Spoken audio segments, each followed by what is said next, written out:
and welcome to episode 28 of FilmStop. If that theme music alludes to what we're going to be talking about, you should already know. We're going to talk about Squid Game, but that's not half as exciting as the guests we've got on today. We've got a collection of 5 people on this podcast, so it's probably going to be chaotic. Bo's probably end up gonna say something explicit or pointless, or we'll have to edit it out. And there's gonna be hopefully some debate, hopefully not as murderous as the game. To introduce our guests, I guess I'll start with the one sitting right next to me. She's also a co-host, but Meghna is here. Hey, Meghna. Hey, everyone. We have on the other side, we have PJ Pickle Bottom. Hey, Pat. Hey guys, how are we doing tonight? You want to explain your name there? Yeah, so my son's name is PJ, Patrick Jr. One of his favorite books is called Patrick Picklebottom and the Penny Book. It's a great book. I highly recommend it. It's about a kid who likes to shun social media and prefers to read books instead. Oh. That's actually pretty cool. And then we got Uncle Bob. Hey, Bo. Hello. I had to find the unmute button. I'm here, I guess. Thanks, Bo. Thanks for being here. It really means a lot. I know.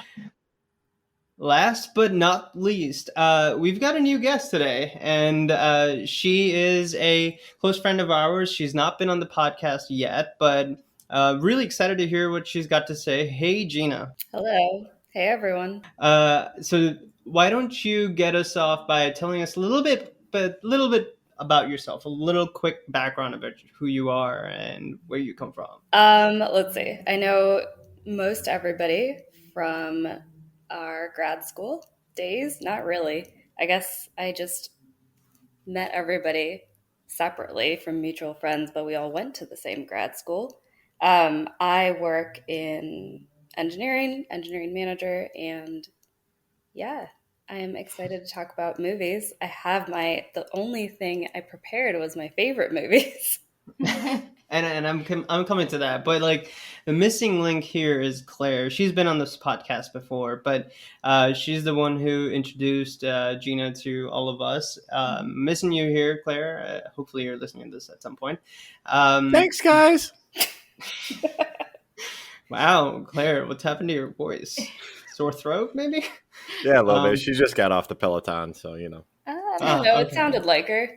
Mm-hmm. It sounded spot on. Wow. Maybe something's up with me. All right. Hey, Claire. Also, I want to kind of go back to something that you raised, Gina. Tell us a little bit about your top 3 favorite, or you can do more than that or less than that, but your top favorite movies. Definitely had more than that because I snuck in a trilogy, and it's going to count.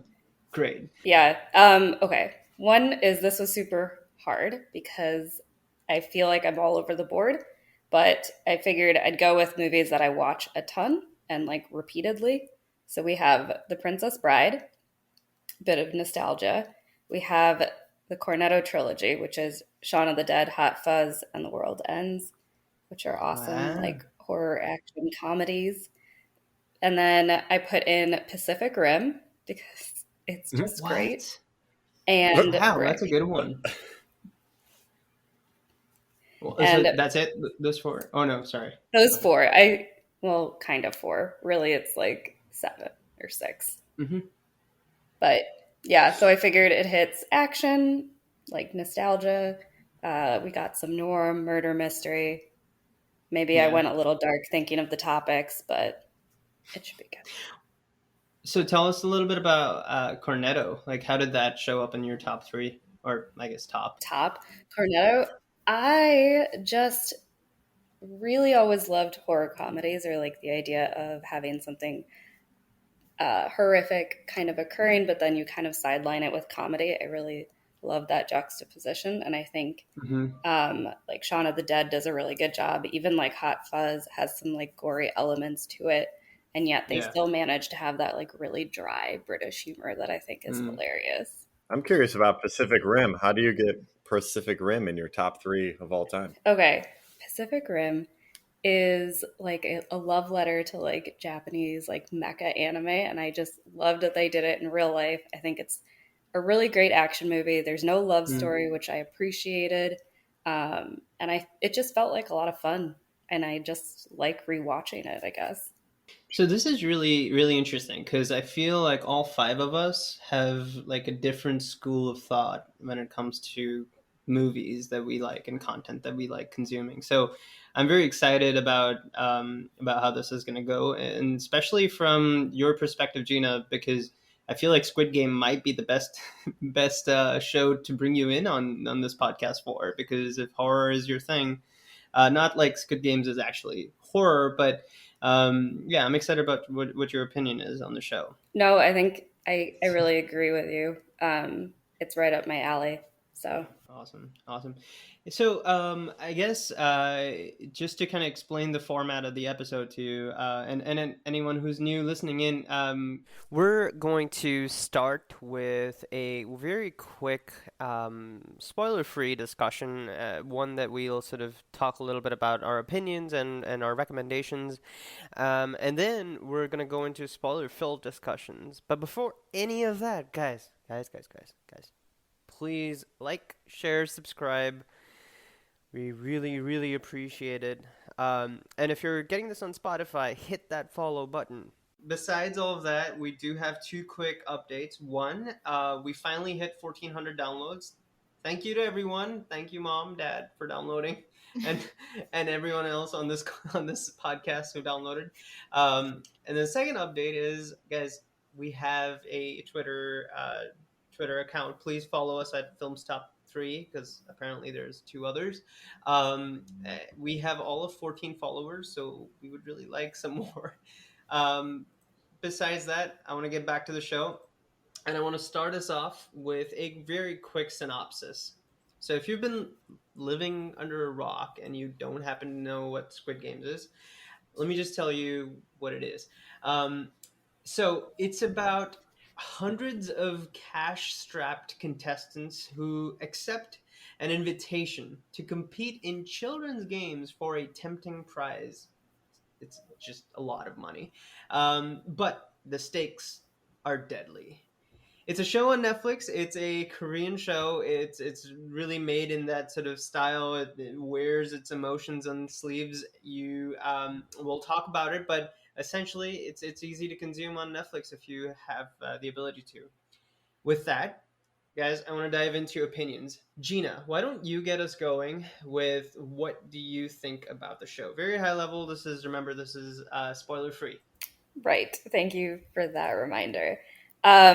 Overall, I liked it. I'm sure everyone is judging based on the favorite movies, but you can kind of see that it totally falls in line. It's got action, some horror, gore elements, and then overall is very fast paced. So I really enjoyed the show. What did you things that you liked about the show?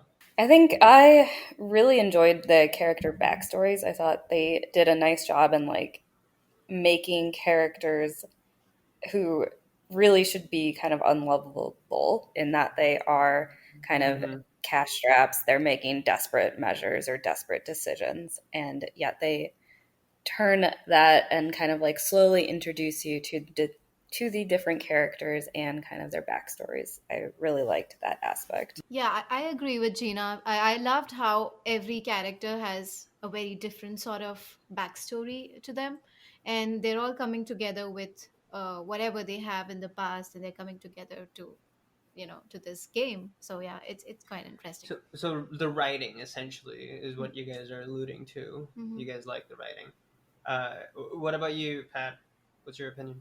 I really liked the mass amounts of violence that were in the show. Just to be the contrarian. But I mean, the first episode was definitely a wonderful, I guess you would call it a pilot episode. It got you right into the game. It brought you right into the first kind of massive, big elimination challenge of what was kind of foreshadowing for the rest of the series. So I guess that kind of alludes to, yes, kind of to the writing that goes along with the entire show. I thought that the characters were great. The backstories, yes, of a bunch of the characters we found out just about how down on the luck that they actually were. And then, yeah, the whole show is basically filled with a bunch of anti-heroes, which I think was a very interesting aspect and kind of a very curious writing decision. So you pointed out the gore. Like, what was your overall sentiment of like some of the narrative choices and like the way they like decided to show some of those deaths and some of the violence and things like that? Are you a fan of that per se? Yeah, for a Netflix series, I would say I was definitely surprised. It reminded me a lot of Walking Dead, especially the earlier seasons of Walking Dead, where Claire and I always had the joke like there's always one super gross death that takes place in every Walking Dead, whether it's a zombie, guts falling out or someone's face getting eaten or something like that. And I felt like this kind of played with that. It was gory, like what Gina was mentioning, but I didn't feel like it was too gratuitous. Yeah. Gratorious, kind of combine those two words. Gregorious? No, that's a word itself. Yeah. But it wasn't just violence to be violence. I feel like it did add a little bit. It did make you squirm, which I think is what they were kind of going for, but it didn't take away from the rest of the show. It didn't take away from the episode. Yes, it kind of made a lasting impact on your brain about, what that exact scene happened. But I did appreciate it. Kind of added a little extra little something to each episode. I can add to that. I really liked how they used violence to kind of add shock to the events and the shock that the characters are feeling. So I think even though could be a lot for some people, I think it was done intentionally, and they did a good job cutting it into the story. And I'm not a avid consumer of like manga, or I'm not a consumer of anime, and anime not so much, but like the little that I have consumed with Korean or Japanese content, like it feels is very in line with that. I mean, I don't know, Bo, maybe you want to sort of chime into that, and I don't know if you've sort of have a Is it because I'm Asian? Okay, cool. Yeah, no. Well, finally, it's clarified that you are Asian. But no, it wasn't because of that. It's because I think that you consume more Asian content, or at least slightly. Yeah. I mean, I will say this, like, well, okay, of the stuff that makes it across the pond, so to speak, I do think that, yeah, there is something to your statement. The norms or the taboos, I guess, of Western media, especially the really nonsensical ones. Right. So I do think that it was certainly a plus on this as well. That, like, you didn't have to add in certain things, just because, oh, it's a TV show and you have to have that. It's like, no, we're gonna actually let the writing speak for itself. So I think that's certainly a plus. What did you think overall of the show? Like, what's your opinion? I enjoyed it. I think, echoing what some of the others have said, the writing is a bright. Well, okay, it's generally, I think, better than what we're used to seeing on TV. That said, I do think there were some spots where, it could have been polished a little bit more. I thought. I think it's worth a watch. I kind of agree with that more than all the other sentiments that have been sort of voiced on so far. I feel like the show is good. It's got a lot of good stuff going for it. I don't. I didn't love it. I think yeah, and we'll get into some of the other topics later. But I felt like the things that worked for me, definitely the writing. I think that the writing is pretty solid. It does, in my opinion, towards the second half of it, kind of get into like, been there, seen that territory. It's kind of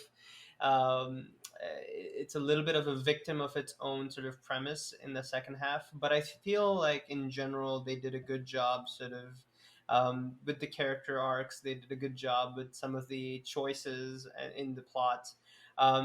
I also think that the production value is actually pretty interesting. So I don't know the exact budget for the show. Obviously, it's a big mounted show, or hugely mounted show.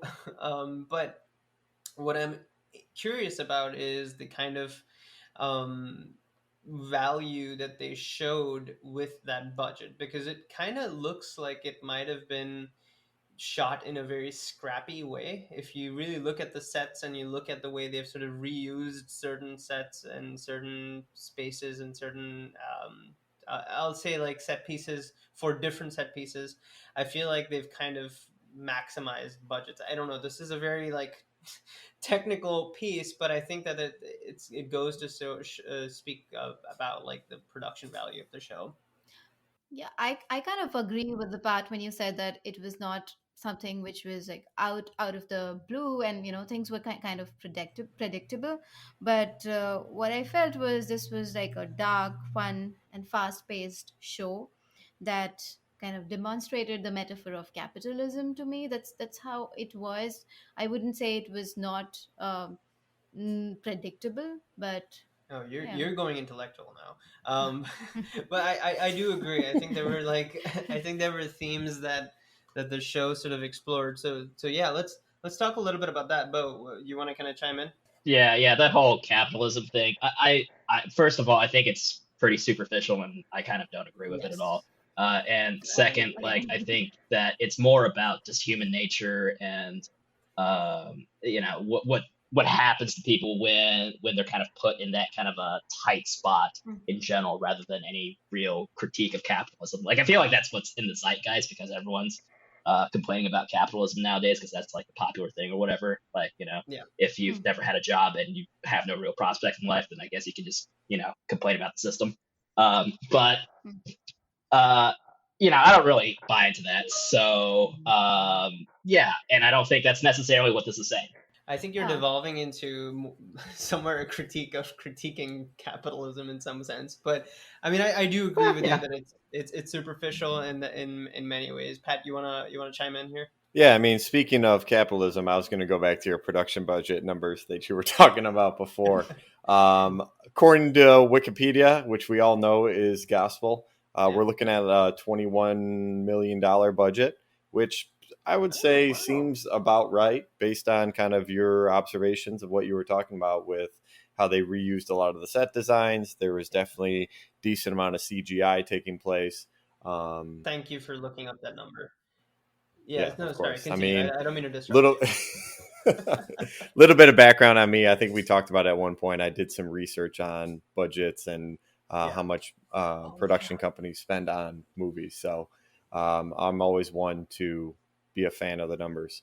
And Yeah. then I think some of the latest numbers that came out, again, this isn't Squid Game only, but Netflix apparently is up to like over 200 million subscribers Mhm. worldwide, which Mhm. is like just to me that sounds like a massive number. I guess I didn't realize that they had such a worldwide following. I thought that it was still just an American thing, but clearly they've No, no, spread it's their wings. spread their game a little bit. Oh, Wings, yeah. sure. I, I tend to think that $21 million for a what? How many episodes? 8 episodes? 9 episodes? Um, right. hour-long Yeah, episodes 9. where there is fairly good amount of VFX in every episode. I feel like it's pretty good that they got it all in $21 million. That's actually it's insane to me because now if you think about it, the $21 million that Netflix put into this show and the worldwide phenomenon it's become. I think they let out that it's their most watched show or something like that across the board. Um, just imagine the sort Yeah. of But annual yeah, recurring revenue they're going to get out of this. yeah. But was there much of an advertising campaign? I don't remember if there was one or not. Ooh, I don't know if there was or wasn't. I feel like it was a lot of word of mouth. I was gonna hop onto the budget discussion though, which was just that even though it was like reusing set pieces or things like that, I think that's one of the strengths of the show in that it was able to make it like super recognizable and kind of added to that viral effect. Yeah, especially their choice with like the PlayStation icon masks. Like it was definitely an easy costume choice across the board, low budget for sure. Yeah, low budget for sure, but like everybody knows what it is. Yeah, yeah. Excellent branding. So I kind of want to talk to you guys about a little bit about the zeitgeisty nature of this thing, right? And how much of it is actually, how much of it. So I have this thing with certain shows that now more than ever kind of get into the zeitgeist in a way where, for example, like Tiger King. I watched it last year. I don't know if you guys watched it, but I feel like the noise around it was so much louder than the quality of the content that it kind of just like took over my experience. Not to say that that happened here again, but I feel like this show is somewhat of somewhat encumbered by that sentiment, and I find it annoying because a lot of people may not be able to take away from that noise and actually judge the show for what it is. So I have a huge sort of bone to pick with its 100% Rotten Tomatoes, which now is, admittedly gone down to 92. But like, no way was this show 100% on Rotten Tomatoes. Am I the only one who's kind of saying that out there? So it was 100%. Yeah, that was the professional review of 100%.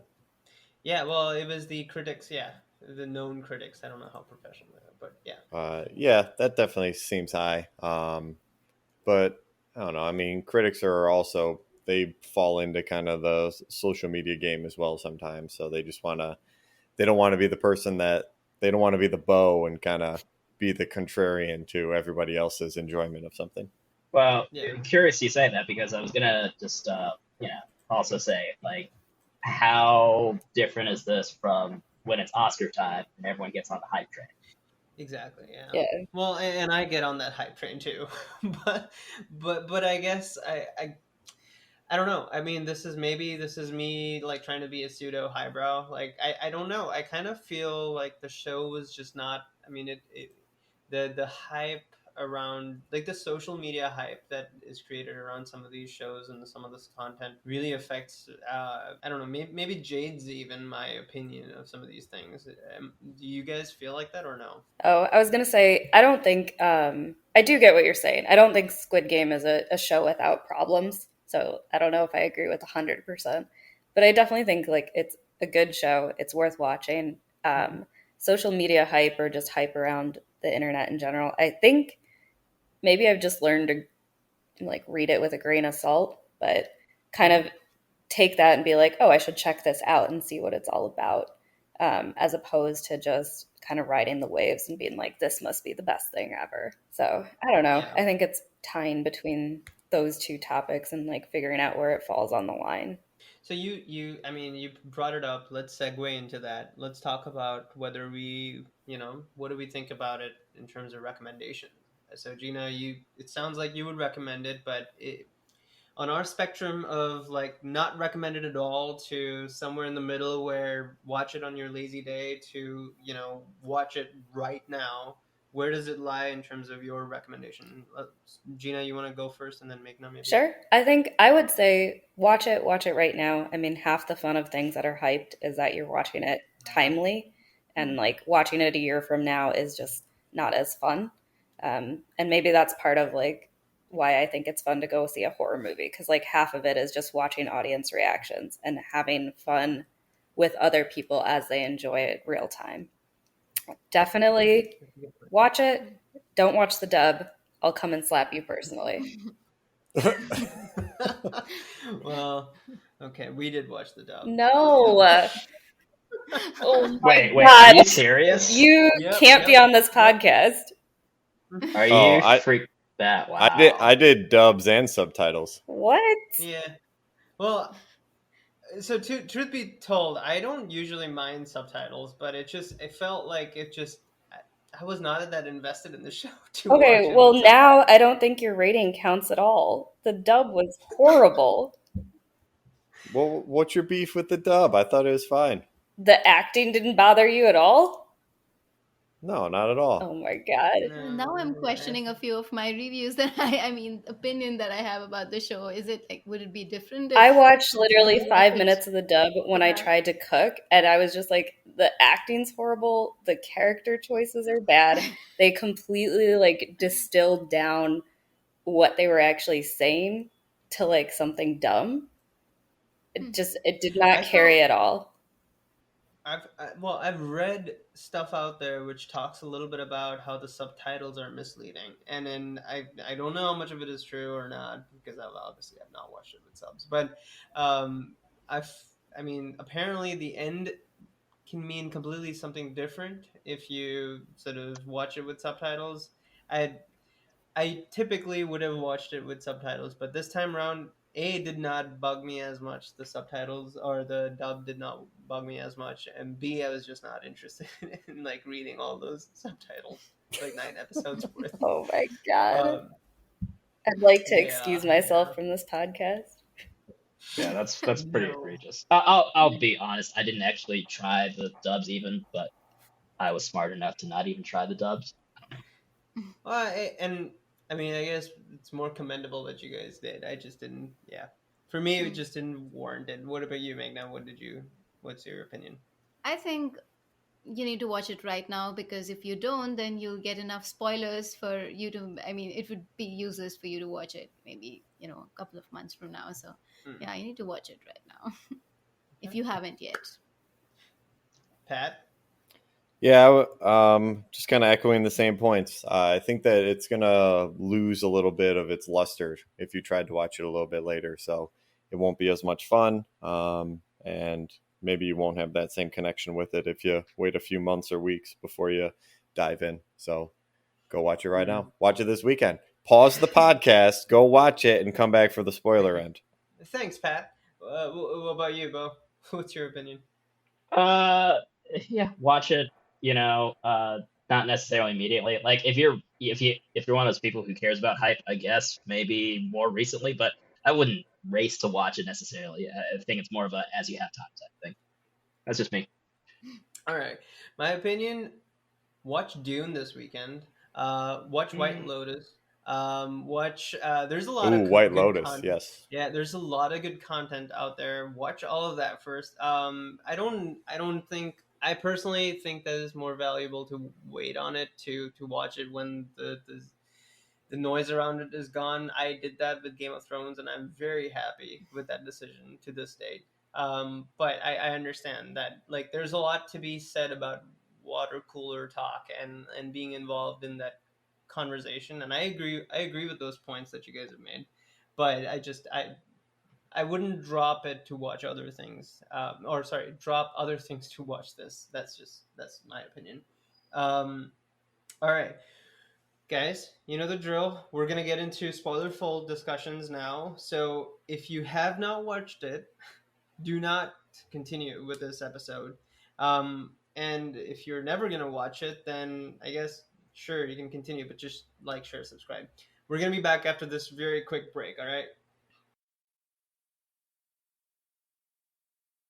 All right, guys, welcome back to episode 28. We're talking Squid Game, and we're going to dive into spoilers here, heavy spoilers here. So if you have not watched again, please don't continue. Getting into spoilers, guys, I'm going to start with the end.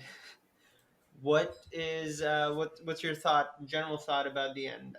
This time around, I'm gonna start with Meghna. Meghna, why don't you get us going with the ending? So the ending was kind of not predictable towards the point where he meets this guy Ilnam, or how do you, I don't Ilna. know. Of Yeah. course, it was predictable. No, it wasn't. I He was mean, not. They don't. If they don't show the dead body, he's not dead. well, yeah, That's that's a the. lesson now that you need to remember. But yeah, that was quite not predictable for me. And I mean, I have a bone to pick with the choice of hair. I don't know what it was about, but yeah. And the point where this person, he gives money to the what's the guy's name, his mom, and she just leaves the bag there, and she just goes looking for who's there. Oh Who, yeah, we were yeah. both screaming at the And like, screen. It's oh, like, why did don't he leave leave the the money? money. Yeah. Never do that. All right. So, but like, did you feel like the payoff was worth the sort of the journey? Well, I like, there were a couple of things that I'm not a big fan of, but I think the end was fine. But there were a couple of things that were predictable, but the end was certainly not. So Hmm. yeah. All right, Pat, do you want to chime in? Yeah, so if we're talking about never seeing the body, do you think that police officer is still alive, or Yeah. do Oh we yeah. think Yeah, that? he's Absolutely. definitely alive. Oh You think Yeah. that he is? yeah. Yeah, Of I think course he so. is. Yeah. I don't know. I think Oh, he's long gone. that's an entire story thread that's gonna be like somehow brought or not brought back in, but like somehow finished because they didn't finish off that story thread, and they didn't finish off the story thread with the organ. Like, Mm-hmm. who Yeah, are the organs being sold to? What's Yeah. happening with that entire thing? So I feel like yeah. that's fodder for second And I season. would say the VIPs as well. Like, yeah, we got a little taste of the VIPs, but we don't necessarily know that much about them. No background on the VIPs, I have so so maybe much they. hate in my heart I for agree. They need those acting characters. It's skills. like, oh god, yeah, Yeah. oh my god, they were probably the worst written characters also because they just had no dimension. They and Ali for me, but yeah, their acting was horrendous. Oh god, They're just your yeah. stereotypical Americans. Well, some of them weren't even Americans. I think there was an Indian guy in there. There were like There were some some other folks in European, there. like maybe accents. European. Yeah, for sure, for sure.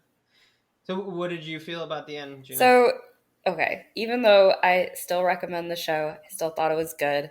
The end is kind of where things, like, the actual Squid Game obviously felt predictable. We know who's going to win. The main character, after a while, it kind of lost the luster. The Yeah.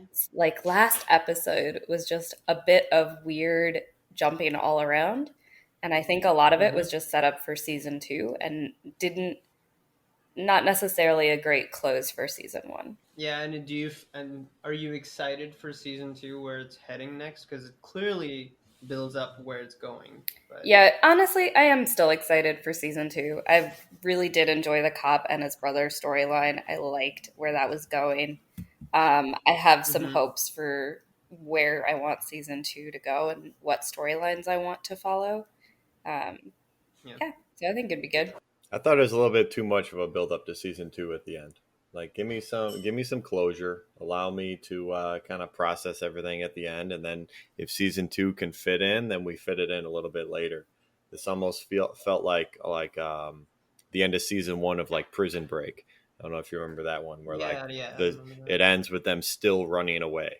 Whereas this guy, yeah, it ends with him clearly he's going to try to get back to the island. So I don't know. Yeah, I mean, first, I think it's very frustrating that that guy's character is going to be heading back to the island. It's also very frustrating because I, Gion, I don't know how to say his Gion. Sure. I think his character was probably one of the things that I just his and Ali's character were the two things that I just did not like at all. Really? And I didn't like. I understand like a great character. I like it when it's not 0 and 1 or black and white, and I like it. But I just feel that some of his choices were just so plot manipulative, and I'll explain what I mean by that. So, for example, the plot needs to go to the second season, right? And towards the end, we know that plot wise, they want the character to go back because he's the protagonist. So, yeah, so the last shot is him, turning around that terminal because they're setting him up as going back to the place in the second season. But if you go back all the way to the second episode, one of his defining characteristics as a character was that he is actually someone who uh, will not take that extra money to never see his daughter again, right? Like that's not a trade he's willing to make because he could have taken that money, saved his mother, and in exchange, he would have never gotten to see her. But what happens is he does go through all of this. Mother dies. He gets the money, and then he turns around to go back to this thing. Like it just, to me, everything about this character was contradictory from the very first scene, and I just kind of, at no point did I feel any emotional connect to him. I wanted him to die from the very first episode. Okay, so I'm gonna lecture you a little bit more because I do feel like this is the difference between subs and dubs. Because in those two instances that you just talked about, Yeah. I did feel like I had a different takeaway. And maybe it was just my interpretation, but maybe it is the subverse dub drama again. But like Go for when it. he didn't choose to take the money, it felt a lot more like a prideful thing. Like he didn't want to take it because he hates the new stepdad versus like this altruism towards his daughter. He did seem like he likes his daughter, but like he obviously still tried to gamble away the money that was supposed to be her birthday present.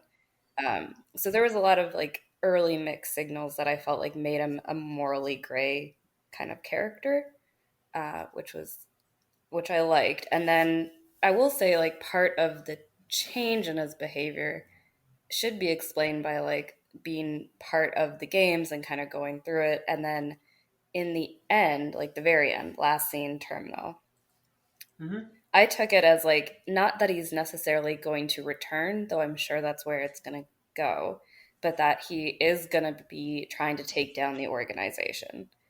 And I'm curious how you guys took that one because I have talked to some friends who thought for sure he was like gonna go into the games. Yeah. Oh, as opposed to like doing like a rogue mission or something like that. Yeah, as opposed to like Revolution Uprising version. So yeah, in that aspect, it felt a little bit more like Hunger Games, like I Mhm. volunteer as tribute or something like that. Right. I could see it either way. I guess I didn't have one feeling one way or the other, whether or not he was going to do a little Rambo mission or kind of try to infiltrate it from the inside. But I did definitely think he was turning his back on his daughter at the end. That's for sure. Yeah. Also, it had been a year, I think, between when he won and when he was about to get on the plane. So, like, what are you doing with your daughter living in California for a whole year and you got, what, $40 million just sitting in the bank? Like, go see your daughter. Also, when that big reveal happens with that old guy telling him, "Oh, I was whatever, we were bored or what have you. I'm about to die and I wanted to play," whatever the reasoning may be. Like they do that last game where they're looking at that stranger down below and they're like, "Okay, well, he's no one's gonna come to help him." I feel like in that sequence, if they would have only made the choice of sending Gion's character down below to help him, because the old guy never says that, you know, you can't go. It was just that no one will go. Oh, To that's so help. funny. I wanted that to happen so bad too. Yeah, I thought he was going to go down there and kind of rig it or something like that. To me, that's like if we're talking about arcs affected by the games and the happenings of the game itself, like I feel like that was the biggest missed opportunity. Yeah, I remember the marble game that was played. I mean, this guy Ilnam is definitely playing or trying to like portray that he's got dementia and he is forgotten. So if it had not been for him forgetting about what the game is all about, would this guy what is his name, Gian. Gian, yeah, would he still be able to make it to the final rounds? Or Yeah, I mean, that's what another. about the whole thing that okay, we will treat everybody equally in this game and all of that?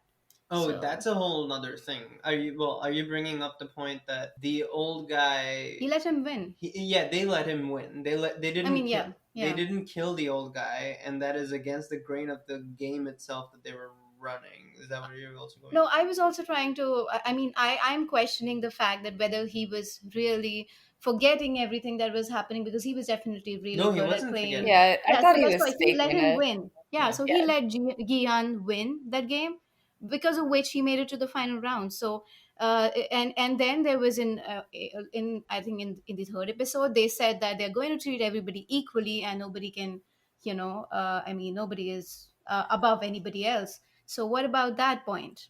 Right. That there was definitely contradictions to the fairness of it all too. Hmm. Like also the old guy should have died if they were truly being fair. If this was But actually that's a commentary. that's part of, yeah, I was gonna say that to me feels like it's part of the social commentary and the fact that these people who are poor are playing a game that they think is fair when it's clearly when it might not Mm-hmm. be, and it's Mm-hmm. rigged for the people who are rich, basically. And Yeah. then to Magna's point though about like Gian wouldn't actually make it to the final round, I do agree because I don't think like the games aren't meant to be about like skill or like do you deserve to be there. Half of it was just like luck, like dumb luck. Mm-hmm. Mm-hmm. Yeah. Uncle Bob, what was your opinion of the end, if you are still there with us? Yeah, the end was definitely one of the weaker points of the game, or of the show. Yeah, I mean, I kind of echo a lot of what you guys said. I thought, for me, honestly, the game, the show ended in whichever episode it was before the end. Uh, I think that was mostly it. When you had uh you had the final player finally win, essentially, right? Well, I might be remembering that wrong. It might be right before then, but yeah, that was really, I think, when it really ended. But that's just my When opinion. when Sabyuk died, or she got that Yeah, when they played that Yeah. like Stepping Stones game, Yeah. and Sabyuk and Sungwoo and Yeon came out of that. yeah. Well, right after that, I guess. So I guess it would be the beginning of the last episode. Hmm. Just Yeah. trying to remember Okay. where that And cutoff was. even the fact that she got this mortal wound in the most stupidest of way, Oh my god. that was unfair. Yeah, that too is like, why did they have to have those like pyrotechnics, like, or whatever? No, not like, why did they have to like blow up the glass at the end of the game when the point of the game was over, when Yeah. they had? I guess this is more to maybe, Gina, like, you brought up a good point, made me see it in a different way, right? Like, the world isn't black or white, and maybe Mm. that's what they were alluding to. However, while watching the show and up to this point, I never felt like the show was smart enough in its approach towards some of these themes. Like, I didn't feel like the show was actually okay, it was smart in many ways. Like, definitely the first two episodes to me were really good. The second Mm. episode was great, that Great. it kind of, you know, took us out of what was seemingly going to be the rest of the show, which is like game after game, which Hmm. it didn't even base like devolved into. But I liked that they went back out into the real world, and B, the guy who caused them to go out back into the real world was this old man. Like, he was so cocky, and he knew so well inside that these guys are going to come back and play this game, that he was the deciding vote to let them all out, right? Like, I think that was a very clever thing. And then after that, it pretty much became monotonous, like with the same thing again and I again. thought there was a couple other points like midway that were like it did bring you back out, whether it was like episode 6 of like the ultimate betrayals of like a ton of different storylines. But I totally agree with the point that the ending is definitely a weaker point. I think that this show is good in some ways and can be nuanced, but it's definitely not consistently nuanced. Mm-hmm. Mhm. Like there's definitely some holes. Like some of it is kind of clunky, and I think the ending suffers a bit more on that aspect too. I also love the part where they tell. I mean, after the first game, the contestants are given the option to go back, but they still come back to the show, to the games, Yeah. and then this guy, the main protagonist, he does come back to the show, to the game, and then he chooses not to take the money, which was kind of like, okay, you already knew what you were signing up for in the second, when you chose to come back in the second round. Which again goes back, like, you brought that up, and I don't know. I feel like I've said this enough. I don't want to beat a dead horse, but I feel like this goes back to the weird writing with that character. Like, I don't like. I'm not saying that we should sort of stick to known structures of protagonist and heroes and things like that. But there's a reason why, like, certain structures are known to work, like writing structures with a hero. Like, I think I'm not saying that that's how they should have gone, but I felt like they made the character very like schizophrenic. No offense to anyone, whatever. I don't. I mean, I'm using that in a very purely technical form. All right, let me ask you guys this: like, why has it become a phenomenon? Like, why is this show such a big phenomenon? Because Hollywood shit right now. I mean, Fair that's enough. essentially what it is. We've been starved for like even halfway decent media, that anything that's a little bit better is all that's needed to say, oh yeah, this is great. I don't think this show is great, like, and justifies the hype, I guess. Because I will say, Yeah, I think it's definitely writing on a lot of like it had a lot of things going for it that made it this way. Like part of it was the like branding, like easily recognizable costume design kind of concept. It's a little gimmicky. It reminded me a lot of like Final Destination. Like you're kind of there to see how people die elimination style. Mm-hmm. And then I do think it was like playing on the whole like Korean wave of things that Parasite brought, like Oh, K-pop. All of that is getting more and more popular, and people are more interested. And this game served as like a lot of people's introduction to Korean media, um, which yeah. was interesting because I have a lot of friends who do not watch any international shows that chose to watch this. What about you, Pat? Yeah, I've been trying to figure out what it is exactly that would make it so kind of viral. I think that it does have some elements that are original, but I think it really is kind of that nostalgia in terms of playing little kids games that a lot of people are familiar with. We've been Mm-hmm. stuck at home for a while, and so we've been looking for things that are a little bit more familiar. Did I you think guys that may ever be play any of those games? I mean, I can think of like Tug of War and maybe what else? Like in India, did we We play played any other marbles. marbles? Yeah, Yeah, Yes, Marvels yeah. is marbles, pretty marbles, universal. yes. marbles. Honestly, I thought most of them were fairly universal. We never played Squid Game though. I don't know if you No, guys. well, Yeah. Squid Game obviously not. That one's very Korean. Yeah, At Mm. I least I guess assume. or like certain versions of it, like the Yeah, glass stones. I just thought of like hopscotch. The yeah. Squid Mm. Red Game light, would green just light's definitely a thing. Mm-hmm. yeah, Mm. red light, green light. Squid Game, I just thought is just like I don't know, backyard wrestling or just like even playing football in the backyard or something Yeah, maybe King of physical the like Hill. that. Yeah, Mm. something like Yeah, that. that's true. Well, Um, this show gave us very good tactics on how to win a tug of war game.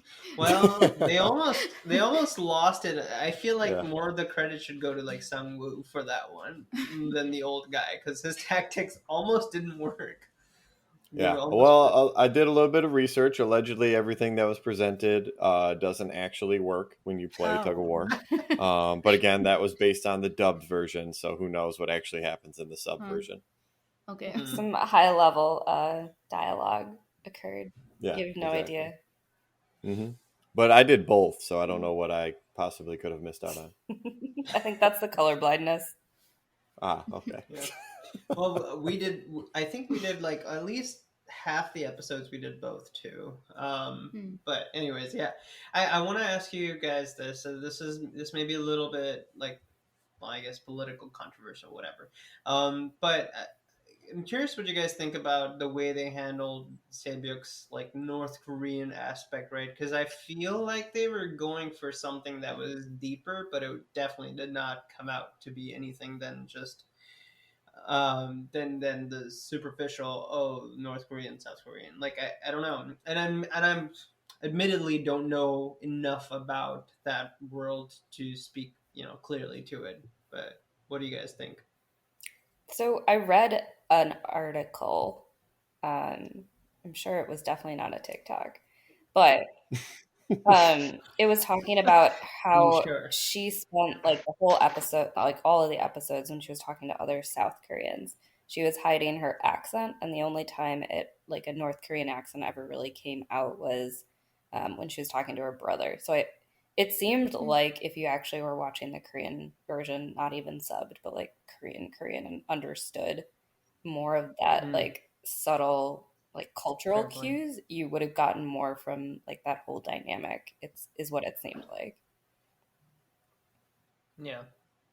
That's a good point actually. I think this might be another factor of like that like you said is maybe lost within the sub to dub conversion. What about you, Bo? What's your opinion on this? Uh, well, I mean, I liked your character overall, but um, yeah, I mean, I think there's probably, I think it's beyond language, right? I think it's that having not lived there, I probably don't know all the various social nuances and exactly what exactly that's like, right? I mean, Hmm. because I think, even if you're going to ask, I'm just going to make this up, someone from Europe, right?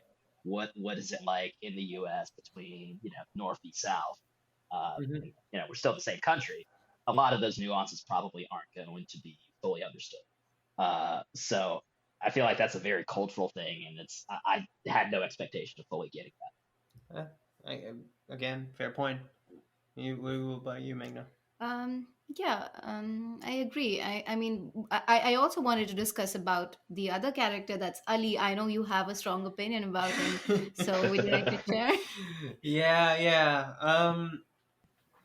Yeah. Okay. So I didn't bring this up until now because I guess I was waiting for this topic to come up, but I kind of felt like Ali was gravely miswritten as a character, and I understand, and I did a lot of reading, a lot of listening, to understand their perspective as best as I can. But I felt like, of course, he's they're going after a Pakistani immigrant, and again, like to your guys' point, thank you for bringing that up because I agree. I don't understand all those like nuances in that cultural aspect, but I would say that the grave sort of misstep was that they wrote him as a wholly subservient character. Like they gave him that singular dimension.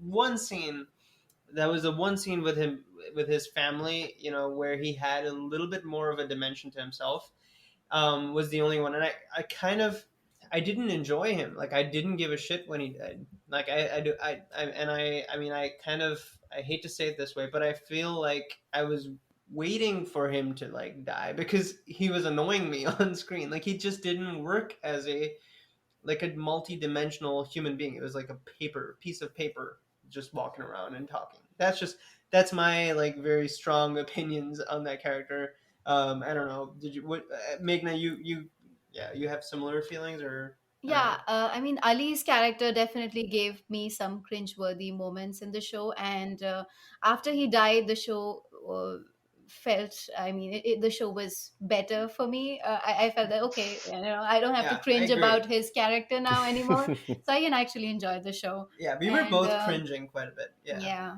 Yeah. because the fact that he didn't understand what a circle is, and I mean, Even odd is another thing. I don't know. Gina, why don't you talk a little bit about this too? Because of course you're Indian too, Yeah, I Indian accent. will. Okay. You guys are so harsh on the poor puppy dog that was Ali, but um, I will say a lot of the confusion with the words. I didn't think it wasn't that he understood concepts. I thought it was just he did not have a grasp on Korean and was not sure what they were saying and Yeah. was trying to mime or figure it out. And I say this as someone who speaks no other language but English, and I end up looking Mhm. extremely dumb in scenarios where you're trying to figure out what people meant. So I think you're getting a dumbed down version of Ali because of that, but that's because you're seeing him interact with people who don't speak his language. I understand your gripes about, a singular dimension. I thought the show needed it though. Like he was the only character in there who was actually kind of more altruistic and didn't have a secret agenda. That said, I did spend most of the show screaming because he always seemed to trust Sang-woo for no reason. And I mean, as the first episode, it was just this character is too nice in this show. He's gonna die. And I had to look it up and spoil it for myself because I was like, I'm gonna be so mad because he's obviously a dead man walking. So I like the point that you again bring up with that, like the lost in translation effect, right? But I do feel that, for example, let's circle. I can get mm, that, but like for example, there were certain moments where the game or whatever it may be is fairly obvious, and he questions, like, let's say like even, odd, like what yeah. does it mean by that? At least that's how it like came out to be in the dubbed version, and maybe it's just again lost in translation. But the the thing that I kind of felt a little bit missing even with the altruism was that even like ethics and niceness and like goodness comes with an equality of judgment, right? So to your point, if he was judging or if he was like tagging along to Sang Woo the whole time, he should be altruistic about the fact that like, or ethical or even keel about the fact that Sang Woo is also a complete Mhm. beep, right? Like he, I just felt like there was this like weird. They were going for a very again non-subtle way of showing the life that immigrants have to live, and I just I didn't buy into that. Sorry, I don't mean to take away from others. Pat, Bo, chime in. I mean, he wasn't a very complicated character, but I don't think he needed to be. Not all characters need to be completely fleshed out, and I just kind of thought he wasn't very smart, which that's fine, I guess. Right. I saw him just as that very kind of simple guy, kind of that simple good guy that we're supposed to have in a whole world or full universe full of complicated gray characters. But yeah, I could see how you could definitely kind of, I don't know if it's take offense to him being that simple person or kind of just be upset that his character wasn't fleshed out a little bit more. And I don't know if we were just being biased in our offense or not or whatever, but like I think that's just I guess that's that on that topic. I want to kind of get into the final part of this discussion. Do you guys feel like this has been done before, and if so, who's done better?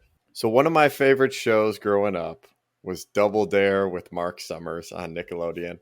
My brother and I, you got to choose that physical challenge anytime that you can if you don't know the answer to the trivia question. And then when you do that physical challenge, you don't know if you're slipping down a slime-filled slide or if you got to pick the big nose and get the flag out of the boogers or what. But I just thought that this was just a playoff of some of those family. It's kind of funny to say, but it's a playoff of those family television game shows almost of just doing almost stupid things. But in the end, you're paying the price if you can't win. You're paying the ultimate price. But so it's just kind of taking those things to the next level. That's interesting that you bring that Yeah, up. Pat, you like unlocked a childhood memory of the large nose. What the heck? And then somehow, you always had to shove the flag down the shirt, and then the little brother would always lose it. And then, Yeah, I will say, so you went much more like lighthearted. I guess the thing that comes to mind is like obviously Hunger Games or like Battle Royale when it comes to survival of like a group of, I guess in this case it's not children, but adults trying to duke it out. And in that regard, I kind of think like Battle Royale obviously is like the OG, but it was also really weird. I kind of like this one better. Yeah, that's a good way to describe Battle Royale. This was, I mean, that's a different discussion altogether, but I feel like Battle Royale was so much better than this one. Did you watch the ending though? Yeah, yes. Yeah, different discussion altogether. But yeah, I agree. Battle Royale, Hunger Games. I also feel like this is, I mean, in some ways, Saw sort of harkens back to some of these notes, right? Bo, what do you have to bring up? Gina kind of took mine. I mean, Battle Royale immediately came to mind, and to be fair, people were, talking about it before I actually watched it. Were saying, "Oh, it's like Hunger Games." Oh, so I said, "Oh, okay. You mean like Battle Royale?" All right. Ever the hipster. I have not watched. I have not watched Hunger Games, and I have no desire to. Well, I have, and I guess you're right on that end. Yep. All right, final thing here, guys. Any final comments, notes, thoughts, opinions? Where's this show gonna go from here? I will say, sorry, Evan? I'm gonna go back because I will say there's one other Go for it. movie that it kind of reminded me of, and it sort of felt like Squid Game was also trying to make social commentary about like what I felt was also like the brutality of just poverty and being poor. And the movie that I like, I think Parasite does a much better job of showing that in a more visceral sense. And I kind of felt like this was trying to go there, and it did not, at least for me. One of the nuances that actually Parasite gets much better than I think Squid Game does is the actual balance of like writing writing to the galleries versus writing to like the not the galleries, I guess. But like the Parasite is a very nuanced take, but is highly entertaining. I feel like Squid Game very strongly, at least to the second half, tilts towards entertainment versus nuance, and like that's where the subtlety is lost in comparison. But I wholeheartedly agree with that comparison, actually. Yeah. What about you guys, Pat, Bo? I mean, I think I would like to see a whole new round. I mean, Mm, maybe again, that's my kind of double dare fandom, but I want to see a whole new group of 436 characters, and then maybe we get our main guy Gi Young come at the end after that game finishes up, or we have him fully compete in something. But I think I would like to see some more games being played and see what kind of creativity they can come up with in terms of death or in terms of entertainment in that manner. so like kind of like an anthology like approach.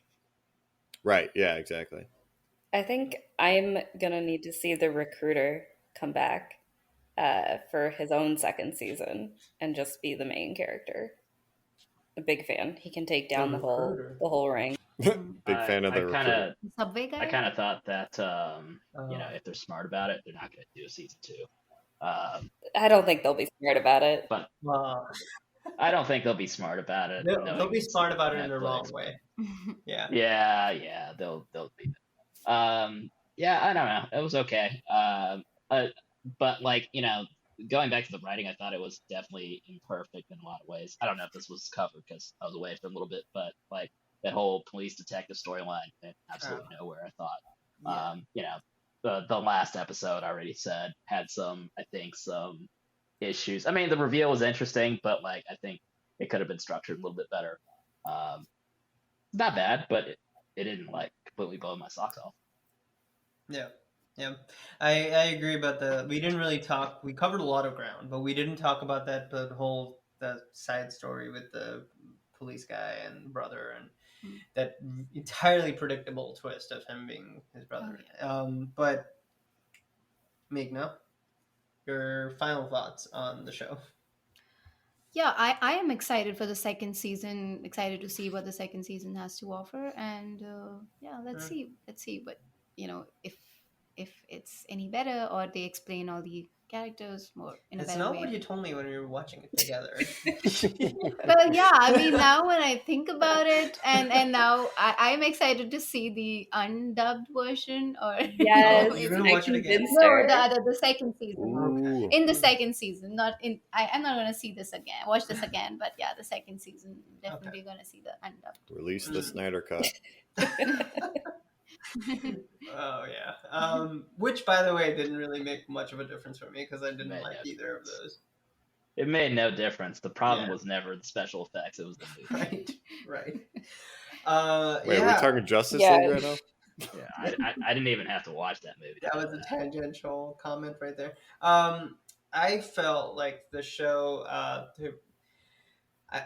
So there's like zeitgeisty shows, and there are shows that like stay on the shelf, and they will always be there for the value they bring to you. Maybe like Double Trouble, like the one that Pat mentioned.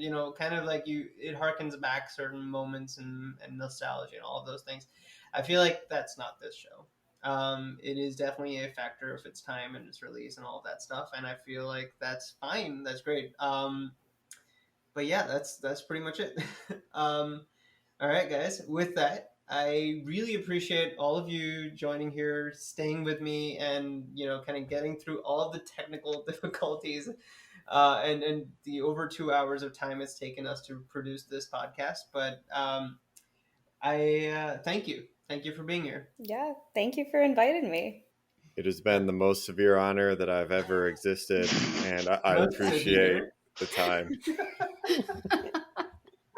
Most severe honor. Okay. I think sincere is what I You was said going for. severe. I said severe.